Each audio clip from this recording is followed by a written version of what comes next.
Hi, I'm AJ Cueve, and welcome to Source Material, the show where I take an adaptation and compare it to the work it's based on. With Halloween this month, I decided to take a look at the horror movie adaptation, 30 Days of Night.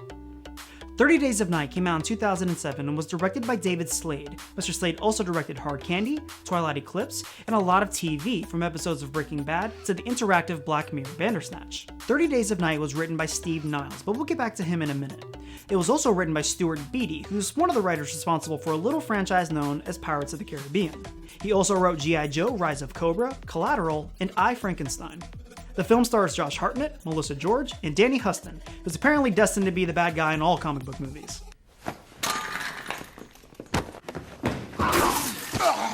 It also stars Mark Boone Jr., Ben Foster, Manu Bennett, and the guy from The Matrix that dies going to town on the Sentinels.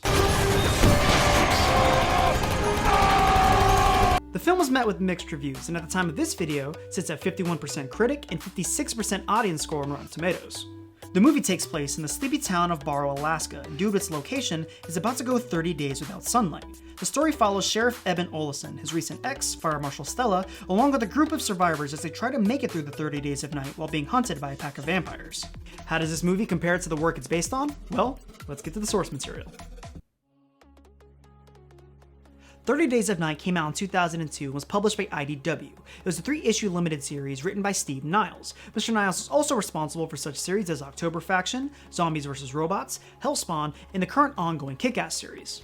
Apparently, Mr. Niles' original vision for the story was as a movie, but after shopping the idea around to multiple studios to no avail, wrote the idea as a comic book, which was then greenlit as a movie, which Mr. Niles wrote the screenplay for. 30 Days of Night was illustrated by Ben Templesmith, whose unique art style was also used for Fell, Wasteland, Hellspawn, and my personal favorite of his work, 10 Grand. The comic was met with positive reviews and was even nominated for 3 Eisner Awards for Best Writer, Best Limited Series, and Best Painter/Multimedia Artist. The comic would go on to spawn more series, but it's still going on today, primarily written by Steve Niles himself. Much like Kingsman: The Secret Service, a lot of the tentpole moments from the comic happen on screen.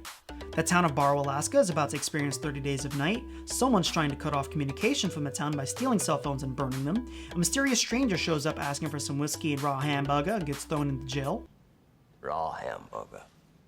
The vampire shows up and begins to terrorize the town survivors hide and try to survive until sunrise later that month. One of the survivors becomes infected by a vampire and changes. The vampires decide to burn down the town to hide their existence. Sheriff decides to infect himself so he can fight them. He kills the vampire leader, then dies in the arms of his love as the sun finally begins to rise.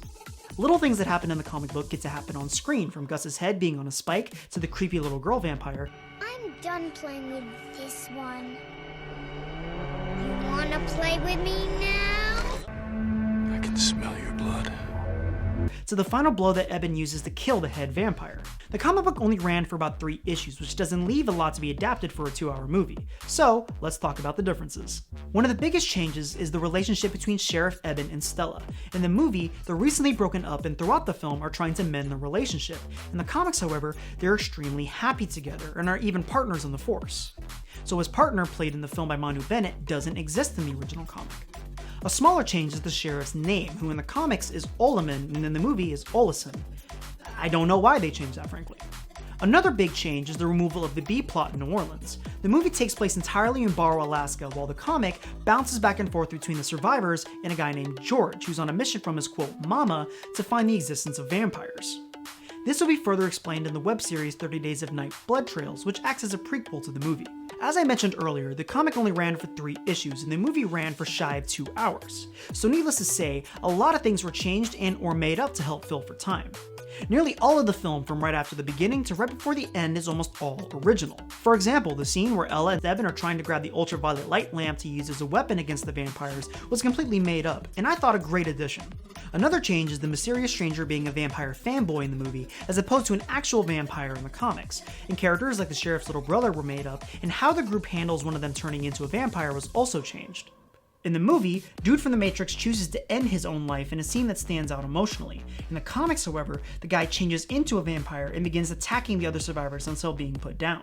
This leads to the biggest change between the 2 stories: the vampires. The movie depicts the vampires as goth clothes-wearing emo people that speak a unique language that was apparently made up for the movie. They're led by head vampire Marlowe, who isn't even formally named. In the comics, however, the vampires speak English, and Marlowe is merely a lackey that took it upon himself to lead his band of vampires to Barrow, Alaska to feast on the townspeople, which ticks off the actual vampire head honcho, Vicente. You see, in the comics, there's an entire hierarchy to the vampires, and they actually give you reason as to why they're showing up in Barrow, Alaska. In the movie, they just randomly show up after the vampire fanboy. In the comics, however, it's revealed that it was Marlowe's idea, and apparently a stupid one.